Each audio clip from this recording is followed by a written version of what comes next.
حکمراں ہو گئے کمینے لوگ، خاک میں مل گئے نگینے لوگ۔ ہر جگہ سے یہی آواز آ رہی ہے، چاہے وہ جنگ کے سیلاب متاثرین ہوں جو مریم نواز صاحبہ کے جانے کے بعد چلا رہے ہیں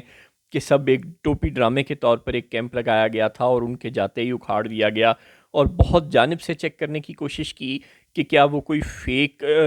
باتیں تو نہیں کر رہے، کیا واقعی ان کی بات میں حقیقت ہے۔ لیکن ٹی وی چینلز کے رپورٹرز بھی وہی سب ویڈیوز اپنے سوشل میڈیا اکاؤنٹس کے ذریعے رپورٹ کر رہے ہیں، سیاسی جماعتوں کے کارکن بھی وہی سب ویڈیوز اپنی سوشل میڈیا اکاؤنٹس کے ذریعے پوسٹ کر رہے ہیں، اور جھنگ کے عام شہری اور ایسے یوٹیوبرز اور ایسے دیگر سوشل میڈیا ہینڈلرز جن کا عموماً کسی سیاسی جماعت سے کوئی گہرا تعلق نہیں ہے، وہ بھی یہی رپورٹ کر رہے ہیں۔ جتنے بھی لوگ جھنگ سے رپورٹ کر رہے ہیں وہ یہی بتا رہے ہیں کہ یہ سب ڈرامہ تھا۔ ہاں، ٹی وی چینلز کے رپورٹرز اپنے سوشل میڈیا اکاؤنٹس کے ذریعے، اپنے ایکس ہینڈلز کے ذریعے تو وہ ویڈیوز اور وہ انٹرویوز نشر کر رہے ہیں کہ یہ سب ڈرامہ تھا، لیکن اپنے ٹی وی چینلز پر شاید وہ اس آزادی کے ساتھ یہ بتانے میں کامیاب نہیں ہو پا رہے کہ وہ یہ سب ڈرامہ تھا۔ وہ یہ تو دکھا رہے ہیں کہ لوگ رو رہے ہیں کہ جی ہمیں کچھ نہیں ملا اور صرف کہا جا رہا ہے اور باتیں کی جا رہی ہیں وغیرہ وغیرہ، لیکن یہ کہ مکمل طور پر پورے کے پورے کیمپ ڈرامہ تھے، یہ جب سول حکومتیں ہوا کرتی تھیں تو ایسی باتیں رپورٹ کرنا ٹی وی چینلز کے لیے آسان ہوا کرتا تھا۔ فوجی حکومتوں میں ایسی باتیں رپورٹ کرنا ذرا مشکل ہوا کرتا تھا، لیکن اب کاغذوں میں پاکستان میں ایک ڈیموکریٹک گورنمنٹ ہے، لیکن لوگ رپورٹ نہیں کر پا رہے۔ جو نجی ٹی وی چینلز ہیں وہ بھی یہ نہیں بتا پا رہے کہ یہ سب ڈرامہ تھا، اور وزیر اعلیٰ کے وہاں سے جاتے ہی نہ کوئی میڈیکل ٹیم رہی، نہ کوئی لوگوں کو سامان دیا جاتا رہا، بلکہ جو سیلاب زدگان کو میں جو چیزیں تقسیم کی گئی تھیں وہ بھی ان سے چھین لی گئیں۔ اور اس پر ترا یہ کہ جو بریفنگ وزیر اعلیٰ کو دی گئی ایک ادھر جب بند کے قریب جہاں وہ گئی ہیں بند کا معائنہ کرنے، وہاں پر پرائیویٹ میڈیا آؤٹلیٹس کے لوگوں کو جانے بھی نہیں دیا گیا۔ مریم بی بی نے اور جو نون لیگ کے دیگر لوگ تھے اور جو حکومت کے پنجاب حکومت کے لوگ تھے، انہوں نے اپنی ٹک ٹاکیں بنا کر، اپنے ویڈیوز بنا کر اپنے سوشل میڈیا آؤٹلیٹ سے اپلوڈ کر دیں، یا سرکاری جو میڈیا والے تھے وہ ان کی کوریج کرتے رہے، مگر نجی میڈیا آؤٹلیٹس کو تو وہاں جانے بھی نہیں دیا گیا۔ جہاں خیر فلڈ ریلیف کیمپ میں جہاں انہوں نے جانے دیا تو اس کے بعد کیا ہوا وہ بھی ہم سب نے سوشل میڈیا پر دیکھ لیا۔ مگر یہ صرف جنگ کی کہانی نہیں ہے۔ آپ کو یاد ہوگا ہم ایک دو روز پہلے یہ بات کر رہے تھے کہ لاہور اور قصور کے سیلاب زدگان کے پاس تو مریم بی بی چلی جاتی ہیں، لیکن وہ جنگ ونگ کہیں جاتی نہیں، اور اب وہ گئی ہیں اور اس سے لگتا ہے کہ وہ آئندہ مزید جگہوں پر بھی جائیں گی، تو وہاں پر یہ ہو رہا ہے ڈرامہ، اس بری طرح سے ایکسپوز ہو رہا ہے۔ وہ جہاں جا رہی ہیں ایڈمنسٹریشن کی تعریفیں کر رہی ہیں۔ اب اگر تو یہ مریم بی بی کے ساتھ بھی ہاتھ ہو رہا ہے اور بیوروکریسی انہیں پاگل بنا رہی ہے، تو پھر بھی ان کی ایڈمنسٹریٹو صلاحیتوں پر سوالیہ نشان ہے، اور وہ آخر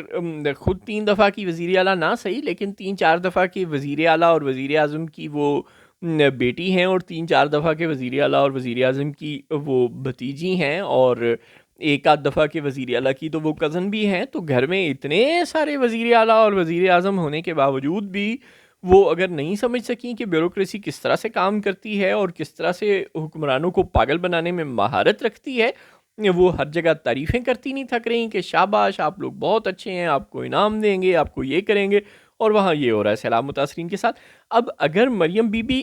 کی آشیرواد سے یہ ہو رہا ہے تو یہ بہت ہی غلط ہو رہا ہے، اور اگر ان کے علم میں آئے بغیر ہو رہا ہے تو پھر بھی بہت غلط ہو رہا ہے۔ یہ سب کچھ نہیں ہونا چاہیے تھا۔ لیکن بہرحال بات صرف جنگ کے لوگوں کی نہیں ہے۔ اسلام آباد میں آپ دیکھ لیں کہ کلاؤڈ برسٹ ہوا، کتنا برا حال ہوا۔ ابھی پہلی بارش تو کل نہیں ہوئی، کل سے پہلے بھی بے شمار بارشیں اور بے شمار طوفان اسلام آباد میں آ چکے ان 2 مہینوں کے دوران، لیکن اب جو ہوا کل وہ بہت برا تھا، اور سڑک میں بالکل لوگ گھٹنوں گھٹنوں ڈوب گئے۔ اس سے بھی اوپر کچھ جگہوں پر تو پانی آ گیا، اور وہ جو خواتین ہیں لاپتہ افراد کے اہل خانہ، جو بلوچ خواتین اسلام آباد میں بیٹھی ہیں، وہ اسی طرح بے بسی کی تصویر بنی، اپنے پیاروں کی تصویریں اٹھا کر بیٹھی رہیں۔ لیکن اس طرح سنگ دلی، اتنی بے حسی، اتنی بے شرمی جتنی ان حکمرانوں نے اختیار کر لی ہے، آپ ڈریں اسٹیبلشمنٹ سے، آپ کو وہ لے کر آئے ہیں، یہ کرسیاں آپ کے نیچے ان کی رکھی ہوئی ہیں، وہ کسی بھی وقت آپ کو زمین پر پٹک سکتے ہیں، لیکن آپ کو اللہ کا ذرا بھی خوف نہیں ہے۔ آپ خود سوچیں کہ آپ کا اگر کوئی نواز شریف 4 دن قید رہ آتا ہے اور اس کے بعد وہ ڈیل کر کے چلا جاتا ہے، تو یہ مشرف کے دور میں بھی نہیں ہوا کہ آپ کو نواز شریف کی ویئر اباؤٹس کا ہی نہ پتا ہو چاہے وہ اٹک میں قید ہو یا وہ جہاں بھی قید ہو، آپ لوگوں کو ہمیشہ پتہ ہوتا تھا کہ نواز شریف اڈیالہ میں قید ہے یا اٹک میں قید ہے یا کوٹ لکھپت میں قید ہے. یہی حال میاں شہباز شریف کا ہے، یہی حال خواجہ سعد رفیق اور دیگر خواجہ آصف اور ان سب لوگوں کا ہے جو جب بھی جہاں بھی قید ہوئے ان کے اہل خاندان کو پتہ ہوتا تھا. یہ جو بلوچ خواتین بیٹھی ہیں ان کو پتہ نہیں ہے کہ ان کے پیارے زندہ ہیں یا مر گئے ہیں، قید میں ہیں یا دفن کر دیے گئے ہیں، ان کی لاشیں مسخ کر کے پھینکی گئیں جس طرح ڈاکٹر مارنگ بلوچ کے والد کے ساتھ ہوا. اور ایسے بے شمار لوگ ہیں. آپ کو یہ لوگ دہشت گرد لگ رہے ہیں، انڈین ایجنٹ لگ رہے ہیں. اگر آپ کی یہی حرکتیں رہیں تو آپ کوشش پوری کر رہے ہیں کہ یہ لوگ انڈین ایجنٹ بن جائیں، افغانی ایجنٹ بن جائیں، طالبان کی ایجنٹ بن جائیں. ابھی تک تو یہ نہیں ہے لیکن آپ کی کوششیں پوری جا رہی ہیں. جس طرح بنگلہ دیش والے تو نہیں پاکستان سے الگ ہونا چاہتے تھے، ہم یہ باتیں بار بار کر کے تھک چکے ہیں کہ وہی شیخ مجیب جو 64-65 کے انتخابات میں فاطمہ جناح کا پولنگ ایجنٹ تھا، آخر یہ کیا ہو گیا کہ اس نے اور اس کے ساتھیوں نے 71 میں پاکستان توڑنے پر ہندوستان کا ساتھ دیا. ہم تاریخ سے کوئی سبق سیکھنے کے لیے تیار نہیں ہیں. جو کچھ اسحاق ڈار صاحب کے ساتھ بنگلہ دیش جا کر ہوا اس کے بعد بھی ہم تاریخ سے کوئی سبق سیکھنے کے لیے تیار نہیں ہیں، اور بار بار ہو رہا ہے پاکستان کے ساتھ. ساری دنیا میں جب ہم غلط سٹینڈ لیتے ہیں تو ہماری ساری دنیا میں بھی بے عزتی ہوتی ہے اور اپنے گھر میں بھی ہمارے لوگ مشکل میں ہوتے ہیں. لیکن ہمارے حکمرانوں کو بدقسمتی سے شرم ہے کہ آ کر نہیں دے رہی. اور جو لاہور میں ہو رہا ہے، جو آپ کی ناک کے عین نیچے ہو رہا ہے، چلیں جھنگ آپ سے دور ہے اور اسلام آباد میں آپ یہ کہہ سکتے ہیں کہ بلوچ خواتین کی مدد نہ کرنا آپ کی بے بسی ہے، آپ اسٹیبلشمنٹ کے غلام ہیں اور اس وجہ سے وہ آپ کو کچھ کرنے نہیں دیتی. یہ بھی ہے تو لیم ایکسکیوز، پھر آپ کو کرسی چھوڑ دینی چاہیے. لیکن لاہور میں آ جائیں، قصور میں آ جائیں، آپ کی ناک کے نیچے جو لوگ اپنے گھر چھوڑ کر گئے ہیں، دیوانہ وار چور اور ڈاکو ان کے گھروں سے جو یہ پینل ہیں، سولر پینلز یہ لے کر جا رہے ہیں، موبائل چوری کر رہے ہیں، موٹریں جو اتار کر ان کے گھروں میں جو صحنوں میں لگی ہوتی ہیں وہ اٹھا کر لے کر جا رہے ہیں، الیکٹرانکس کا سامان، صوفہ، کرسی، جس کے ہاتھ جو لگتا ہے.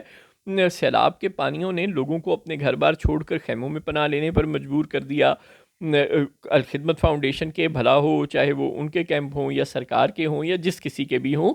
وہ یا اپنے کسی رشتہ دار عزیز کے گھر وہ چلے گئے، وہ لوگ یہاں سے نقل مکانی کر گئے اور ان کے گھروں میں چوروں ڈاکوں کا نے بالکل لوٹ کر رکھ دیا ہے. اور آپ میں سے کوئی جو لوگ وہاں پہ ہوتے ہیں، فوج والے، چاہے رینجرز والے، چاہے پولیس والے، یا آپ نے ڈولفن فورس، پیرو فورس، پیرا فورس، نہ جانے 190 تو آپ نے سیکیورٹی ایجنسیاں بنا دی ہیں، یہ سب کے سب بیکار ہیں اور کوئی عوام کے، شہریوں کے جان و مال کی تحفظ کرنے میں کامیاب نہیں ہو رہا. یہ ان علاقوں کو میں چوروں ڈاکوں کے خلاف کوئی کارروائی نہیں کر رہے. وہاں پہ لوگوں کے گھر لٹ رہے ہیں، لوگ بے بس ہیں، نہ ان کو خیموں میں کھانا مل رہا ہے، نہ ادویات مل رہی ہیں. نمائشی طور پر کچھ ڈاکٹرز اور کچھ دوائیں آپ کچھ دیر کے لیے لے دیتے ہیں اور پھر آپ کلینک اور ویل اور یہ سب کچھ کا آپ شوخیاں بہت مار رہے ہیں اور عملاً کام نہیں کر رہے. یہ آپ لوگوں کے لیے ٹیسٹ کیس ہے مریم بی بی. اگر آپ یہ سمجھ رہے ہیں نا کہ آپ ویڈیوز بنوا کر اور اپلوڈ کر کے اور ایک بیانیہ بنا لیں گے، یعنی ان لوگوں میں جو سیلاب سے متاثرہ نہیں ہیں اور جو صرف ٹی وی چینل دیکھتے ہیں یا نون لیگ کا سوشل میڈیا دیکھتے ہیں، وہ لوگ آپ سے متاثر ہو جائیں گے تو پھر پورا پاکستان آپ سے متاثر ہو جائے گا. یہ لوگ زمین پر رہتے ہیں، گراؤنڈ پر موجود ہیں. بقول آپ کی اپنی سرکار کے اعداد و شمار کے تقریباً 23 لاکھ 23.5 لاکھ لوگ سیلاب سے پنجاب میں متاثر ہیں، بقول آپ کی اعداد و شمار کے. تو یہ 23.5 لاکھ لوگ اسی پنجاب میں رہتے ہیں اور یہ انہی لوگوں سے گھلتے ملتے ہیں جو آپ لوگوں کے ووٹرز بھی ہیں. اگر یہ لوگ ڈائریکٹ آپ کے ووٹر نہیں بھی ہیں، ویسے تو اب آپ کے ووٹر کہیں ڈھونڈنے سے ملتے ہیں، لیکن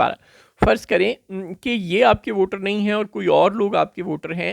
تو ان کے اور ان کے مابین سماجی تعلقات موجود ہیں. یہ پورے پنجاب میں گھومے پھریں گے اور سب کو بتائیں گے کہ سیلاب کے دوران آپ کی حکومت نے ان کی کتنی اقدار رسی کی تھی. چنانچہ جھنگ سے لے کے لاہور تک اور لاہور سے لے کے اسلام آباد تک اور پاکستان کے کسی بھی اور علاقے تک جو غریب کا، مجبور کا، تہی دست کا حال ہے وہ بہت برا ہے. اور جو حکومت ہے، نہ صرف یہ کہ وہ مظلوم کے سر پر ہاتھ رکھنے کے لیے تیار نہیں، مظلوم کی ڈھال بننے کے لیے تیار نہیں،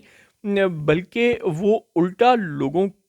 کے مصائب میں اضافہ کر رہی ہے، جیسے کہ لاپتہ افراد کے اہل خانہ کے ساتھ ہو رہا ہے. وہ الٹا ان کے پاس جو ہے وہ بھی چھین رہی ہے. چلیں آپ لوگوں کے جان و مال کا تحفظ نہیں کر سکے، آپ لوگوں کو کھانا نہیں دے سکے، لوگوں کو ادویات نہیں دے سکے،